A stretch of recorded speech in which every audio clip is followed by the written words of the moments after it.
I should accept Hope Uzodinma, who invited people to come and murder me, murder my parents, render me fatherless, render me childless. No, I'm asking. There is a man you say I should accept as a leader. Which good leader can render his people homeless? No, I'm asking. And if you are talking about the recognition in Nigeria, I already recognize myself in Biafra. I don't need Nigeria recognition. And I don't need Nigeria appointment. I need Biafran appointment because I'm a Biafran. It's in my blood. You understand me? I cannot come and tell you that when Nigeria is not in me. What is in me is what I am telling you, is what you are seeing. That is Biafra. I cannot answer Musa. I don't have anything related to Musa or Garadima or Kokurarawa or whatsoever they may call themselves. But the question is, why does it not the Igbos don't want to accept Uzodinma, especially as the leader in the southeastern part of Nigeria? Listen and listen good. We are not going to accept somebody that is not our choice. We are not, excuse me, we are not going to accept somebody that is not our choice. Somebody we never voted for. Somebody that was imposed on us. You understand? Go and check the 2019 Hope Uzodinma was 4th position. We never win election. And I still stand again to repeat. And thank God, glory be to God, that the woman, Kekere, the judge that judged the case, she's still alive. And remember her statement that she has eye problem, which she refused to treat before coming to the hall that day to judge the case. She said she have eye problem, and she made it as a mistake. And that case ended that way. In a normal place, in a country where things are working, you know that that statement is enough evidence to remove Uzodinma as, being governor. It's enough, you understand, to remove him from being a governor in Imo State. But look at Nigeria, everything just died, and as you said it, just like that. That is to tell you the country is not working, and you expect me to come and join the country that is not working, to partner with the country that is not working, or to have an agreement with the country that is not working, or to relate or to be related with the country that is not working, or to have anything to do with the country that is not working. Is that what you are trying to tell me, or you are encouraging me to do? In the second tenure of this man, nobody cast a vote, because we know that the one we voted and the person we voted was not given to us. You understand? They did not allow him to rule. They now impose somebody on us. Even when we cast our vote is not going to count. You understand? It's not going to be counted. You understand? You get it? So, on this note, I stand to say that no, Hope Uzodinma is not the leader, and Hope Uzodinma can never be our leader because he's not qualified. A leader doesn't take the life of the people that are called, that he come to lead. If you now take their life finish, who are you going to lead? Okay? If you take their life finish, who are you going to lead? Nobody. Will you rule yourself? So you see why we stand out to say that Hope Uzodinma is not the leader, and he can never be one. Neither will he be recognized. Thank you. So, Pastor, now let's just talk in 2 minutes about what's currently happening. The bad news coming from Ebonyi State, where Fulani herdsmen killed some Ebonyi indigenes. Where is the Ubag in all this? I am asking, where is the Ubag? Where is police? Where is Idias Musa and his boys? Where are those Udogachi? Where are those other security personnel? Where are they? Because we bring the ECN by Mazen Namdekano, they say they are not okay. Then the ones you choose as the one that are okay, where are they today? and they are there looking. Do you know why they cannot act? Do you know why they cannot work? Because they are influenced and controlled and being managed by the Fulanis. They are agent and instrument of the Fulani. So you cannot work against your master. So then the people that come to carry out that atrocity are the Fulanis, and they have come to carry out their mission, their vision, and their dream. So definitely they cannot stand against them because they are their master and they are slaves to them. Now the question is simple. Then where are the eastern governors in all this? The eastern governors are those agents now being imposed on the easterners. The agent of the Fulanis, the Fulani eastern governors imposed on the Biafrans. So they cannot work. You don't expect them to rise against Buhari. You don't expect them to rise against Tinubu and the rest. You don't expect them to work against their master. What they are doing is normal. They are already a slave and they have accepted and they have admitted to remain slave, them and their generation, because I am not among, I can never be. Biafra is not born, neither are we meant to be slaves to the strangers. Thank you. And then let's close them. What should be the next line of action by the governors? The next line, if the governor, because they are Fulanis, but the Igbo governors, if we, because for now Biafran have not gotten anyone, but the men fit in Nigeria. If you ask me, they are better than Nigerian soldiers and police. Why?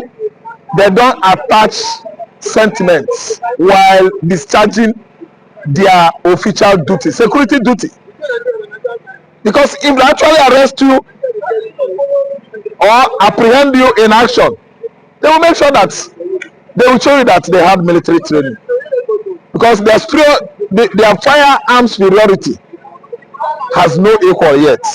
That's why I'm telling you that the southeastern governors are forming a Bubago, Agunechemba and Udonachi as security outfits to buy, disalive, demise all the southeastern youths, accusing them of IPOB agitation or IPOB,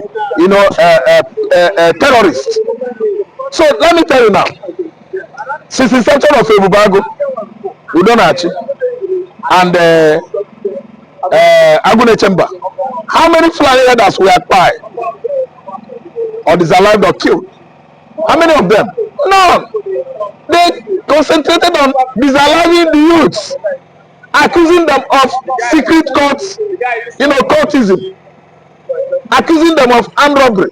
So my question is, what is the point of having military checkpoints in the eastern part of Nigeria? The eastern part of Nigeria lost over 21 billion. They have checked it yesterday. I saw it online. To army checkpoints, extortion on various checkpoints in Igbo land. Igbo land is having over 3,500 military checkpoints where they are raping our women, kidnapping Igbo man, collecting and extorting people. Every motorist, every stranger, mama and papa, they are extorting from them military checkpoint to the level that the Igbo in diaspora have started at least criticizing the military in Igbo land to leave our land. But could be that Simon Ekpa is still around. Oh my God. The military in Nigeria are after Igbo man's fall, predicament, and the what? Trouble.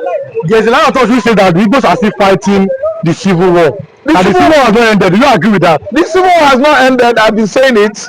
The civil war of the mind is what we are fighting currently.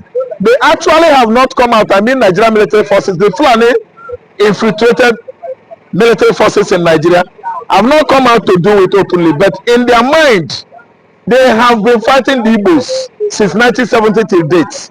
The civil war has not ended. The bloody one just,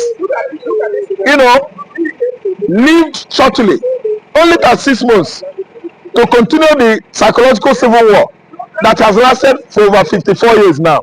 From 1970 till now is 54, 55. We were fighting politically, socially. Fulani man is fighting Igbo man, economically, industrially, even commercial wise, to bring us all our, versatilities, business versatilities, business acumen to full stop, an abrupt stop. That's why they have not allowed Igbo man to excel, to move free, to import, to do their business free. along the Biafra coastal line of southern Nigeria. They only allow only one seaport at Apapa. Such is war.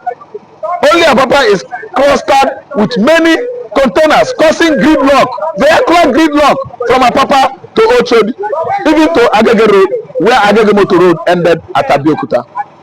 There is much gridlock because we are having only one seaport. Instead of dredging on there, Fulani man is fighting war with Igbo man by not allowing on there dredged.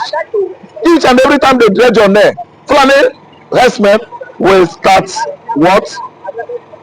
Shouting, talking, walking round the clock to make sure that on there is not working. Instead of dredging Akwibom, Cross River, Warri, River Niger, Fulani man is busy shooking Igbo man with all manners of criticism, making sure that if they dredge all these wharf or seaports in the southern Nigeria, it will still remain stagnated and unoperational because Fulani man is not happy. Very dominating and domineering in Nigeria. Because people say that everybody is blaming the Fulanis. How about your own state governors that you elected? Thank you so much. That's why I'm shouting about them. Am I not blaming them? Hope Uzodinma is the one that is befriending the Fulanis, romancing them with their woman. Yes, Soludo is embracing whatever ideology or idea Sultana of Sokoto is coming out with, so that we have Islamic law, we have Sharia in place in Anambra State, in Imo, in Abia, because they are all errand boys, they are errand governors, they are all Fulani governors. Especially you've seen what actually transpired during the election that brought Hope Uzodinma. Uzodinma was made president by Abba Kyari. Uzodinma is widely known. A renowned Fulani governor in Nigeria today is Hope Uzodinma of Imo State. Now, let's close with this. What do you think that Igbos want now, especially with the level of insecurity now in Igbo land? Do you think that the presidency is what Igbo wants now, especially with look at what happened over the weekend? How Fulani herdsmen killed, disalived different villagers in Ebonyi State. They have burnt different houses. What do you think the Igbos want now? Do they want presidency, seaport, airport, or finally they are tired of this country? What do you think Igbo wants? Igbo man is tired of Nigeria. What Igbo man wants is needed now is to get Biafra nation. We need Biafra. We don't need Nigeria. We don't need presidency. We don't need seaport anymore. We don't want international airport anymore. What we want now is Biafra. Biafra is the only thing that can heal Igbo man's wound. Igbo man is nursing serious wound now, and it's only emancipation of sovereign state of Biafra that can heal that wound. We don't need presidency. We don't need seaport. We don't need anything again anymore. Don't give us finance minister. Please hold that position for yourself. Igbo man is needed to at least emancipate as a separate nation on its own. We don't want Nigeria.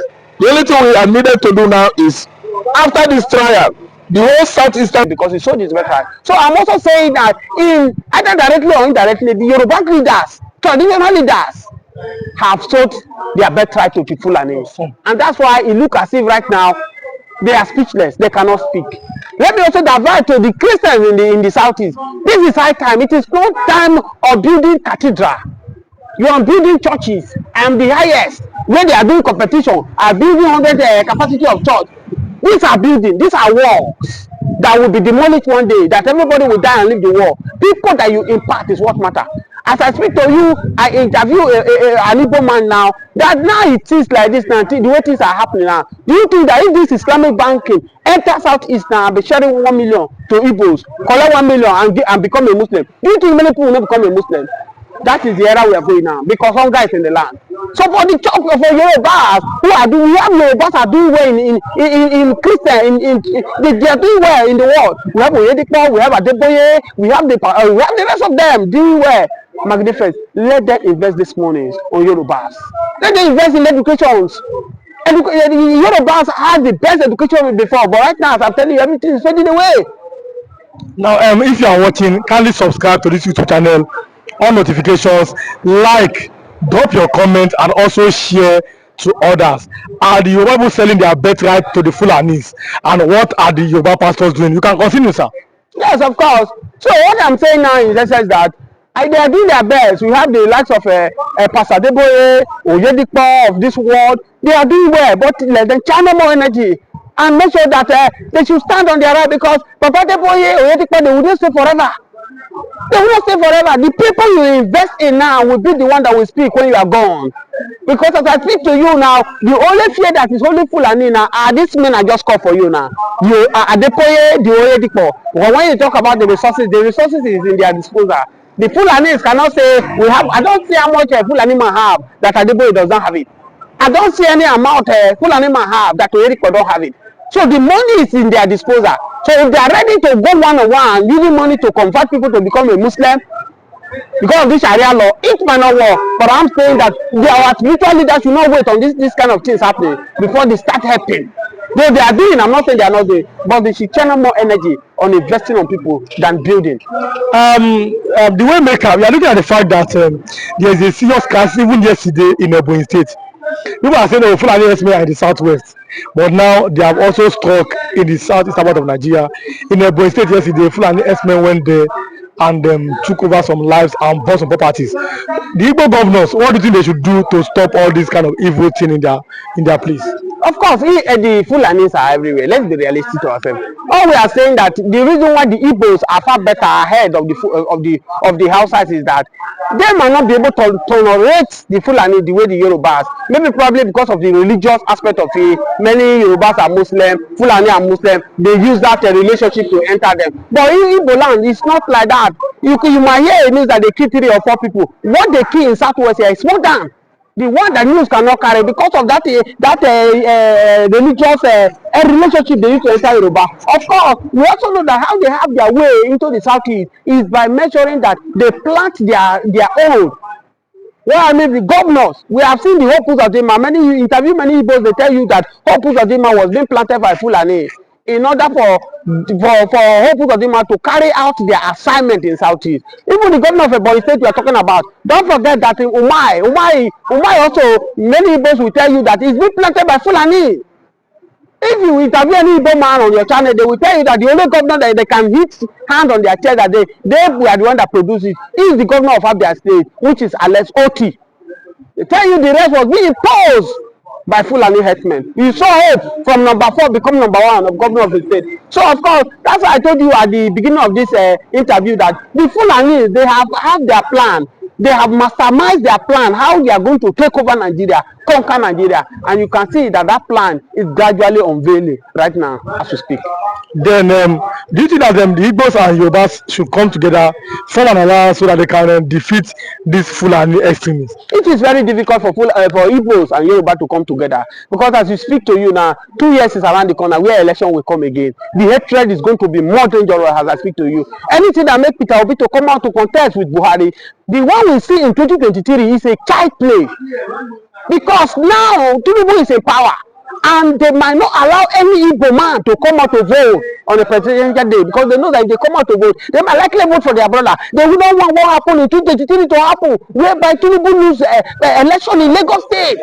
So the hatred will be more. So if you're asking me that Igbos and the Igbos and the Yoruba to come together to fight this Fulani, it cannot work. The Hausas has already done their plans to make sure they divide them apart. As I speak to you now, many Fulani are gingering Obi to come out for presidential election. But if Obi will listen to my advice, Obi should not come out for 2027 election. Because it's coming now for 2027 election, it's going to be disastrous to every people living in Lagos State especially, particularly. So the Fulanis have already seen that they have done their plans, how to hit their head together to make sure they have their way. As I speak to you, so the question you are asking me that whether Igbo will come with Yoruba to form alliance to fight this Fulani, the enemy of Nigeria, it cannot work. It cannot work. It cannot work. We are closing now. What do you think should be done? Even by the Fulani people, I mean their own oga. And these Fulani herdsmen, do you think that they are being sent by some people, or they are just doing their own? Killing people or unalive people by their own. Of course, you know this thing is not limited to Nigeria alone. Anywhere this Islamic mentality that everybody must serve the God I serve by all means, that's how it's always be.